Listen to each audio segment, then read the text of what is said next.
Hello there, welcome to another guide. I really hope this guide will help you understand what else there is to grind after the old time at dungeon was removed. It does make things a bit harder, but that doesn't mean that it's impossible. Remember that this is coming from my own knowledge, so I may be missing some information. Enjoy. Before I begin, let's be clear on some things here so we're on the same page. Credits are earned through hard work of grinding. You have to be consistent to earn a good result. Without it, you can't expect to earn much of anything, especially now that the original timeout is gone. This does not mean that it's impossible to achieve. We decided to play this game, so we must be ready for what's to come. As mentioned in my previous guides, related to credit grinding, this part in particular does not change. What are dailies, you may ask? If you look on the bottom left of your screen, you'll notice an icon that's yellow. Hover over it, it'll say order. From back then, I actually suggested you get a platinum driver to sell it or use it for yourself if you needed it. After the update, that is now removed. Many things has changed in the shop. However, this time, there is something that you can sell, but remember that if you're new to the game, I strongly suggest that you keep it for yourself. This item is called Alpha Equalizer, which is used to reset tunings in your gear if you are not satisfied with your current tunings. Good tunings should be A through SS tier. The amount it is to buy in the exchange shop and the contribution store was the same amount platinum drivers went for before this update. Same thing goes for the board prices. Also, yeah, sure, there's the item that you can buy and you can sell, but what if you don't want to use your points and you want to get credits another way? Well, you're in luck because with this new update, you can actually craft a platinum driver for only 25 million, a real platinum driver. And if you were to buy it, it would go for 60 to 80 million max. Where to craft it? In order to craft the item, you must grind Hunter's Night Quest first, and this is actually a good source of income. After you grind Hunter's Night Quest, you'll then do Busan. Unfortunately for us, Busan has many more quests to complete in comparison to Hunter's Night. Once you complete Busan missions, which I strongly suggest you do since you will need this area for further gear progression, you'll unlock an area called Ancient Dragon Historic Site. This area was originally called Dimensional Ops Center, which is no longer a thing. It was replaced by this new area, which you must unlock later on. Once you've unlocked this area, go to the Matter Mixer, also known as Crafting Machine, and go to the tab called Enhancement Adapter. This tab allows you to craft the real platinum drivers. They sell for around 60 to 80 million. If you see it any lower than 60, I suggest crafting it and hold it for later on, or don't craft it at all and wait till the prices increase, which shouldn't be long. Or simply just put it up on the market and wait for it to sell. I can guarantee that it will sell. Now in this area, there's also a dungeon here. It's actually a purple portal that leads you to a dungeons. These actually give you a good amount of gold statues. You must run the harder version of the regular dungeons because the normal version does not give you good statues. The normal version gives you copper statues. The harder version gives you gold statues, so be sure to not run the normal version. Make sure to constantly go to the second one and run it as much as possible when it's open. Through the regular runs with premium status, VVIP or VIP, you would earn around 20 to maybe 18 or 17 gold statues, and a good amount of raw credits actually from running it.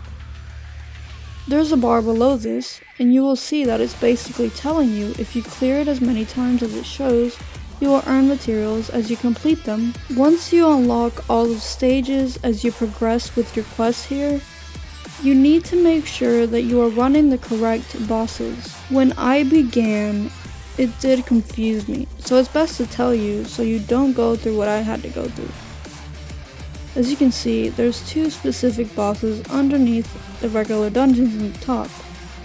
When you complete your quest, You need to make sure that once you cleared those 2 bosses underneath it, you must be sure to run Sandstorm Hill. Sandstorm Hill has the 2 bosses above, and those 2 bosses above are actually much easier in comparison to this area that I'm speaking about now. They're much more difficult, they require 8 million TCP, but if you have somebody that can help you, that would be great too. Sandstorm Hill actually gives you the materials that you need to craft platinum drivers, the real platinum drivers that I mentioned from before. As you can see here on the first one, you can craft this item here as well, and it's per character. I suggest that you craft these daily when possible, as it is difficult to get.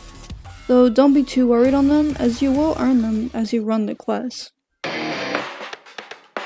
I did mention before about purification bosses and such, but there are some things I forgot to mention, and some new things as well. So if you take a look at these bosses, you'll notice that they only have 1 run for each dungeon, unless it's the weekend. I say this because you will not earn a good amount of Malik boxes with just these few runs. There is something in Code Fusion in the Matter Mixer. It is called Special Ops Support 1 Day. This item grants you the ability to run an extra dungeon. With this will change your rewards with Malik boxes through these boxes dramatically. You would earn yourself around 7 to 10 Malik boxes per character if you keep this routine up. There's also an item right below it actually, that is called 10-Day Union Elite Training Course Ticket. This ticket grants you the ability of being able to run dungeons for an extra run for actually 10 days, and with many other benefits. Now remember, to earn these, you must earn a material called Warp Fragments. These fragments are literally earned through any dungeon that you can run in the game, in any area that you can think of. It's literally anything. Even if you're way above the level requirement, like being level 80 and running a dungeon that's level 10. So it's almost impossible to run out of warp fragments if you're not crafting many things at once. I did mention that there are some new things here with Purification, and yes there is. Which I recommend you run as well, since it's also another dungeon that gives you Malik boxes. This dungeon is basically Contamination Hell, but it's the replica version. It's the version where we were only able to run when we were doing the quest and never seeing it again. But after this update, they decided to make it permanent for all of us to run. Also, just so you are aware, please do not reset the bosses in Purification unless it's Sea of Pollution or the 3 bosses underneath Contamination Hell. You will not earn many rewards as you would when running at level 6 bosses and constantly going back to level 1 and wasting days and days to get to level 6 when you could be doing that all the time. This would lose its purpose of always earning Malik boxes when achieving SSS rank through tier 6 bosses. I have mentioned this area before in my previous guides. This area does earn you quite a lot of credits. In order to get there, you must complete Hunter's Night Trigger Quest to unlock this hub world, which is called Dream Theater Reverse. Once you go to the machine on the stage on the left called Solo Investigation Supporter, you will notice this menu with the dungeon. This used to be laid out completely different from what it used to be. Instead of leaving the dungeon after every 2 runs, now you have sections of 2 parts that has a total of 6 runs, which is 12 runs total for the BB sides.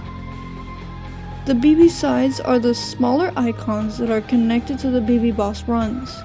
Now if you notice another icon on the top left, it's honestly not that important, but this dungeon is called Beelzebub's Fictitious World. This does not give you much of anything, but it's basically like Hell Replica, where you would practice before the real thing would come out, but not with much of any good rewards. This is a mini raid. Basically with 2 bosses you would have to defeat at random, and then the core. I don't necessarily recommend Fictitious World, but it is a good place to practice for future runs in BB Raid if you're new. BB sides and the regular bosses are a daily part of my grind with credits, as it's highly recommended to do now. Same thing for Purification now that the easy way that most people relied on, which was the old time mat, is now gone. There is still a lot that I have yet to cover, which will be Planar Gate, Dungeons level 5, Nightmare Bearland, and so on, which will be covered on the next part. I wanted to go through the main important things for you today, so I will cover the rest on the next section. I hope you enjoyed, and remember, if you have any questions, you can always feel free to ask me. I don't mind helping out, after all, that is what I do, and I enjoy helping every one of you. As closers can be a very difficult game, but don't let it bring you down. If you love this game and you love your character and you have your good friends here, then it's time to show it. I wish you all the best of luck and with the new content that it has been released here, and I hope you all will have a wonderful rest of your day or night. Be safe and remember to schedule your times when to grind so you won't burn yourself out with this. Good luck.